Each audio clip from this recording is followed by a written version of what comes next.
அனைவருக்கும் வணக்கம். நம்ம இன்னைக்கு பார்க்கக்கூடிய தலைப்பு 10ஆம் பாவமும் தொழில் ஸ்தானமும். இதை பற்றி தான் இன்றைக்கி பார்க்க போகிறோம். சரி, ஒருவருக்கு நல்ல தொழில் அமையுமா? எப்படி தொழில் ஸ்தானத்தை முதல்ல நம்ம பார்க்கறது?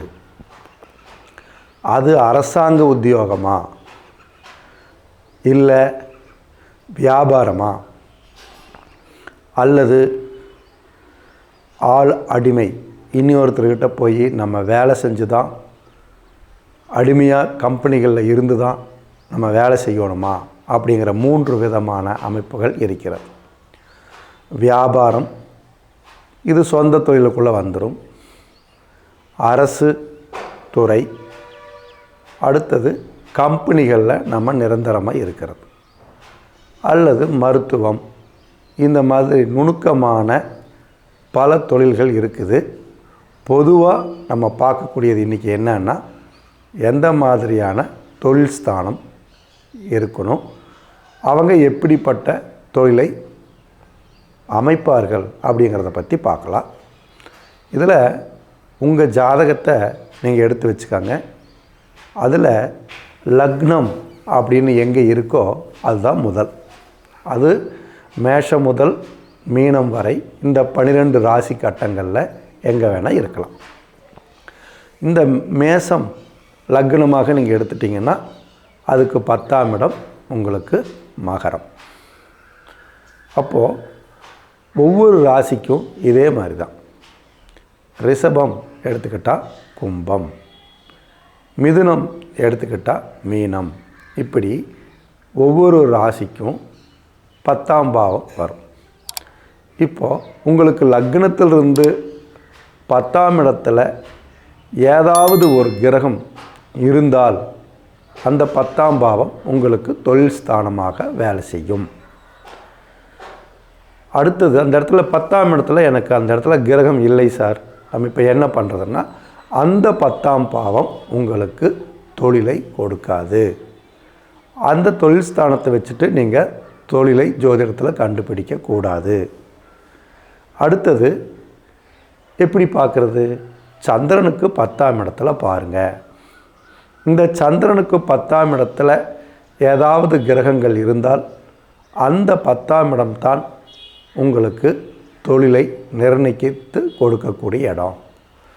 அந்த 10ஆம் இடத்திலும் கிரகம் இல்லை அப்படின்னா நீங்கள் புத பகவானுக்கு 10ஆம் இடத்துல யார் இருக்கிறாங்கன்னு பாருங்கள். அந்த 10ஆம் இடத்துல கிரகம் இருந்தால் அந்த 10ஆம் இடத்துக்கு அதிபதியானவர் தான் உங்களுடைய தொழிலை நிர்ணயம் செய்வார். சரி, அங்கேயும் இல்லை அப்படின்னா மீண்டும் நீங்கள் என்ன பண்ணணும்னா, பார்வைகள் மூலமாக உங்களுடைய தொழில் ஸ்தானத்தை நீங்கள் நிர்ணயம் செய்யலாம். முதல்ல லக்ன ரீதியாக நாம் தொழில் ஸ்தானத்தை நிர்ணயம் செஞ்சோம். அங்கே இல்லாதனால சந்திரன் கதியை வைத்து, அதாவது சந்திரனை வைத்து, ராசியை வைத்து நாம் தொழில் ஸ்தானத்தை நிர்ணயம் செய்தோம். அங்கும் கிரகம் இல்லாதனால நாம் புத பகவானை வைத்து, புத்திநாதனை வைத்து தொழில் ஸ்தானத்தை நிர்ணயம் செஞ்சோம். இப்போ இந்த இடங்களில் நமக்கு தொழில் ஸ்தானத்துக்கு உண்டான கிரக அமைப்பு இல்லை என்றால் நாம் அடுத்தபடியாக பார்க்கக்கூடிய இடம் பார்வைகள். இப்போ லக்னத்திற்கு 10ஆம் இடத்தை ஒரு கிரகம் பார்க்கிறது அப்படின்னா அந்த 10ஆம் இடம் நமக்கு தொழில் ஸ்தானத்தை உருவாக்கி கொடுக்கும். அங்கும் பார்வைகள் இல்லை அப்படி என்றால் சந்திரனுக்கு 10ஆம் இடத்தை நாம் பார்க்க வேண்டும். அந்த சந்திரனுக்கு 10ஆம் இடத்தை ஏதாவது ஒரு கிரகம் பார்க்கிறது அப்படின்னா அந்த 10ஆம் பாவம் தான் நம்மளுடைய தொழிலை நிர்ணயித்து கொடுக்கக்கூடிய ஒரு கிரகம். அந்த 10ஆம் பாவத்திலையும் பார்வை இல்லை என்றால் புத பகவானுக்கு 10ஆம் இடத்தை எந்த கிரகமாவது பார்க்கின்றதா என்று நீங்கள் பார்த்து, அப்படி பார்க்கப்படுகின்ற அந்த 10ஆம் பாவத்தினுடைய அதிபதி தான் உங்களை தொழில் ஸ்தானத்துக்கு நிர்ணயம் செய்யும். இப்படி நீங்கள் நுணுக்கமாக ஜாதகத்தில் நம்ம பார்க்கணும். இதை மட்டும் பார்த்தா பத்தாது. இதில் இன்னொரு விஷயம் என்னன்னா, சனி பகவானுக்கு 10ஆம் இடத்தையும் நாம் எப்போதும் நினைவில் கொள்ள வேண்டும். இது ரொம்ப முக்கியமான விஷயம். அப்போ பார்வைகள் ஒவ்வொரு கிரகங்களுக்கு ஒரு பார்வையாக இருக்கும். இப்போ சூரியனுக்கு 7ஆம் பார்வையும், சந்திரனுக்கு 7ஆம் பார்வையும், சுக்கிரனுக்கு 7ஆம் பார்வையும், புதனுக்கு 7ஆம் பார்வையும் உண்டு. மற்ற கிரகங்களுக்கு விசேஷ பார்வை என்ற குணங்களும் உண்டு. குரு பகவானுக்கு தான் நின்ற இடத்திலிருந்து 5, 7, 9ஆம் இட பார்வையும், சனி பகவானுக்கு 3, 7, 10ஆம் இட பார்வையும், செவ்வாய் பகவானுக்கு 3, 7, 8 என்ற விசேஷ பார்வையும் உண்டு. இப்படி இந்த கிரகங்கள் அந்த இடத்தை, அந்த 10ஆம் இடத்தை லக்னத்திற்கோ சந்திரனுக்கோ புதனுக்கோ 10ஆம் இடத்தை பார்க்கும் பார்வையின் பலத்தை பொறுத்து உங்களுக்கு தொழில் ஸ்தானம் அமையும். இப்போ அந்த கிரகம் எந்த அளவுக்கு பார்வையை பார்க்கிறதோ அதன் அடிப்படையிலே உங்களுக்கு தொழில் பலம் நிர்ணயமாகும். இப்போ குரு உங்களுக்கு 10ஆம் இடத்தை 9ஆம் இட பார்வையாக 10ஆம் இடத்தை பார்க்கிறாக வைத்து கொண்டால் அது உங்களுக்கு மிகச்சிறந்த தொழில் ஸ்தானங்களை உருவாக்கி கொடுக்கும். சனி பகவான் 10ஆம் இட பார்வையாக 10ஆம் இடத்தையே பார்ப்பதாக நீங்கள் வைத்து கொண்டால் அது உழைப்பு, உண்மை, நேர்மையின் மூலமாக உங்களுக்கு தொழிலை அபிவிருத்தி செய்து கொடுக்கும். ஆனால் நீங்கள் நேர்மையாகத்தான் நீங்கள் முன்னேற முடியுமே தவிர குறுக்கு வழியில் சம்பாதிக்க முடியாது. அப்படி நீங்கள் குறுக்கு வழியில் சம்பாதிக்கப்பட வேண்டியதாக இருந்தால் நஷ்டத்தையும் கஷ்டத்தையும் சனி பகவான் கொடுப்பார். இப்படி எந்த 10ஆம் பாவம் நமக்கு தொழிலை நிர்ணயம் செய்கின்றதோ அந்த 10ஆம் பாவ அதிபதியானவர் சரராசியில் இருக்க வேண்டும். சரராசி மேசம், கடகம், துலாம், மகரம் இந்த ராசிகளிலே அந்த 10ஆம் பாவாதிபதி இருக்க வேண்டும். சரி, அப்படி இருந்துட்டால் மட்டும் நமக்கு அரசு உத்தியோகம் கிடைக்குமா? இல்லை. லக்னாதிபதி, ஏரிய நட்சத்திர அதிபதி அவரும் சரராசியில் இருக்க வேண்டும். இது மட்டும் போதுமா? பத்தாது. இந்த 10ஆம் பாவாதிபதி, ஏரிய நட்சத்திர அதிபதி அவரும் சரராசியில் இருக்க வேண்டும்.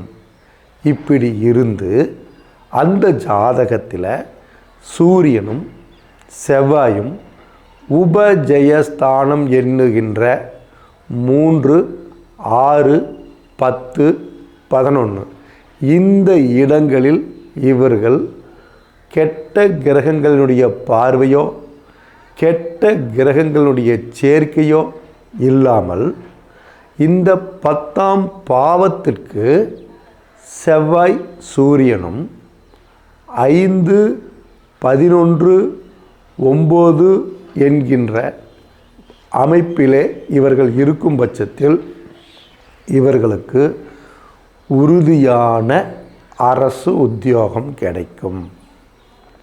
இவர்கள் உபய ராசிகளில் இருக்கும் பட்சத்தில் சொந்தமாக வியாபாரங்களை செய்வது நல்லது.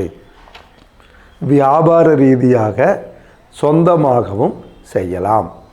இவர்கள் ஸ்திர ராசியில் இருக்கும்போது சொந்தமான தொழில், விவசாயம், சொந்த தொழில் செய்யலாம். இது உபஜயஸ்தானமாக இருக்கும் பட்சத்தில் ஆள் அடிமைகள் அவர்களுக்கு உதவி புரிந்து பெரிய பெரிய நிறுவனங்களை உண்டாக்கி அவர்களுக்கு கீழே நிறைய ஆட்களையும் பணியில் அமர்த்தும் பாக்கியம் இவர்களுக்கு கிடைக்கும். இப்படி இன்றைக்கு இளைஞர்கள் ஐடிஐ கம்பெனியெல்லாம் விட்டுட்டு அரசாங்க உத்தியோகத்துக்குத்தான் இன்று நாம் செல்ல வேண்டும் என்கின்ற மனநிலைக்கு திரும்பி கொண்டிருக்கிறார்கள். காரணம், நமக்கு 45 வயதுக்கு மேல் இந்த ஐடி துறையில் வேலையை எப்போது வேணாலும் நாம் இழக்கலாம் என்கின்ற நிலை வருவதால் இன்றைய இளைஞர்கள் இந்த அரசு உத்தியோகத்தை கண்காணிக்கிறார்கள். வெளிநாட்டில் இருக்கக்கூடிய நபர்களும் தன்னுடைய குழந்தைகளை இந்தியாவுக்கு கொண்டு வந்து இங்கு அரசு வேலையில் அமர்த்த முடியுமா என்கின்ற கண்ணோட்டத்தில் இன்றைக்கு மாற்றம் செய்யப்பட்டிருக்கிறது. அதனால் உங்கள் குழந்தைகளுடைய ஜாதகத்திலேயோ அல்லது உங்களுடைய ஜாதகத்திலேயோ இந்த அமைப்பு இருக்கும் பட்சத்தில் நீங்கள் அரசு உத்தியோகத்தை அடையவும் வியாபாரத்தில் மிகப்பெரிய யோகத்தை கொடுக்கக்கூடியவராகவும் இருப்பீர்கள். அதனால் உங்கள் ஜாதகத்தை நீங்கள் பாருங்கள். மிகச்சிறந்த முறையில் இப்படி அமையும் என்றால் உங்களுக்கு அரசு உத்தியோகம் கிட்டுவது உறுதி. நன்றி, வணக்கம். இந்த காணொளி உங்களுக்கு பிடிச்சிருந்தா லைக் பண்ணுங்கள், ஷேர் பண்ணுங்கள், சப்ஸ்கிரைப் பண்ணுங்கள். உங்களுடைய கருத்துக்களை எங்களுக்கு பதிவிடுங்க. நாங்கள் உங்களுக்கு பதில் தருகிறோம். நன்றி, வணக்கம்.